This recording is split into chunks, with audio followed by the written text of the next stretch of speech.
नमस्कार दोस्तों, स्वागत है आपका मेरे YouTube चैनल K7H ज्ञान में। नवरात्रि के चौथे दिन माँ कुष्मांडा की पूजा होती है।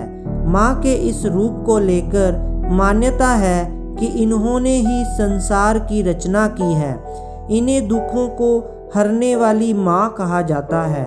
सूर्य इनका निवास स्थान माना जाता है, इसलिए माता के इस स्वरूप के पीछे सूर्य का तेज दर्शाया जाता है।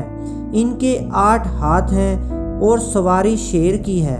नवरात्रि में चौथे दिन देवी को कुष्मांडा के रूप में पूजा जाता है। अपनी मंद हल्की हंसी के द्वारा अंड यानी ब्रह्मांड को उत्पन्न करने के कारण इस देवी को कुष्मांडा नाम से अभिहित किया गया है। जब सृष्टि नहीं थी, चारों तरफ अंधकार ही अंधकार था, तब इस देवी ने अपने इस हास्य से ब्रह्मांड की रचना की थी। इसलिए इसे सृष्टि की आदि स्वरूपा या आदि शक्ति कहा गया है। इस देवी की 8 भुजाएं हैं, इसलिए अष्टभुजा कहलाई। इनके 7 हाथों में क्रमशः कमंडल, धनुष, बाण, कमल पुष्प, अमृतपूर्ण कलश, चक्र तथा गदा है। 8वें हाथ में सभी सिद्धियों और निधियों को देने वाली जपमाला है। इस देवी का वाहन सिंह है और इन्हें कुम्हड़े की बलि प्रिय है। संस्कृति में कुम्हड़े को कुष्मांड कहते हैं, इसलिए इस देवी को कुष्मांडा कहा गया है। इस देवी का वास सूर्य मंडल के भीतर लोक में है। सूर्य लोक में रहने की शक्ति क्षमता केवल इन्हीं में है, इसलिए इनके शरीर की कांति और प्रभा सूर्य की भांति ही दीप्तिमान है। इनके ही तेज से 10 दिशाएं आलोकित हैं।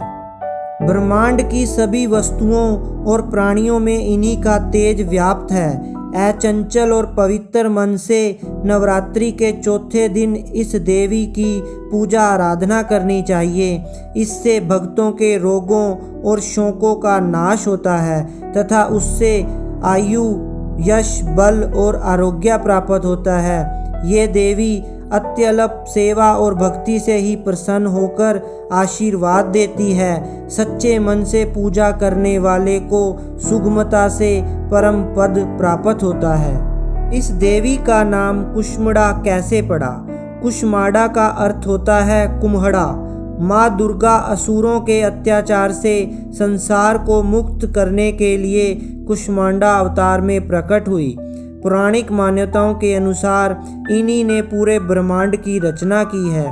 ऐसी मान्यता है कि पूजा के दौरान उनकी कुम्हड़े की बलि दी जाए तो वे प्रसन्न होती हैं। ब्रह्मांड और कुम्हड़े से उनका जुड़ाव होने के कारण वे कुष्मांडा के नाम से विख्यात हैं। माँ कुष्मांडा की पूजा विधि। नवरात्रि के चौथे दिन सुबह सवेरे उठकर स्नान कर हरे रंग के वस्त्र धारण करें। माँ की मूर्ति के सामने घी का दीपक जलाएं। अब देवी को हरी इलायची, सौंफ और कुम्हड़े का भोग लगाएं। ओम कुष्मांडा देव्य नमः मंत्र का 108 बार जाप करें। आरती उतारें और किसी ब्राह्मण को भोजन कराएं। इसके बाद स्वयं भी प्रसाद ग्रहण करें। देवी कुष्मांडा की महिमा। देवी भागवत पुराण के अनुसार नवरात्रि के चौथे दिन देवी के चौथे स्वरूप माता कुष्मांडा की पूजा करनी चाहिए। माता का यह स्वरूप देवी पार्वती के विवाह के बाद से लेकर संतान कुमार कार्तिकेय की प्राप्ति के बीच का है। इस रूप में देवी संपूर्ण सृष्टि को धारण करने वाली और उनका पालन करने वाली है। संतान की इच्छा रखने वाले लोगों को देवी के इस स्वरूप की पूजा आराधना करनी चाहिए। देवी कुष्मांडा का प्रिय भोग। संस्कृत में कुष्मांड कद्दू और कुम्हरे को कहा जाता है, जिससे पेठा तैयार किया जाता है।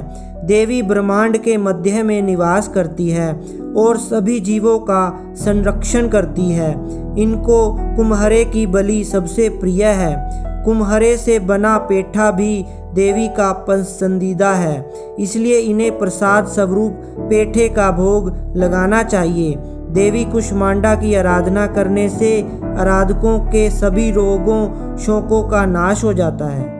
इसके अलावा माँ की कृपा से आयु, यश, बल और स्वास्थ्य समृद्धि आती है। जो लोग अक्सर बीमार रहते हैं उन्हें देवी कुष्मांडा की पूजा श्रद्धा भाव सहित करनी चाहिए।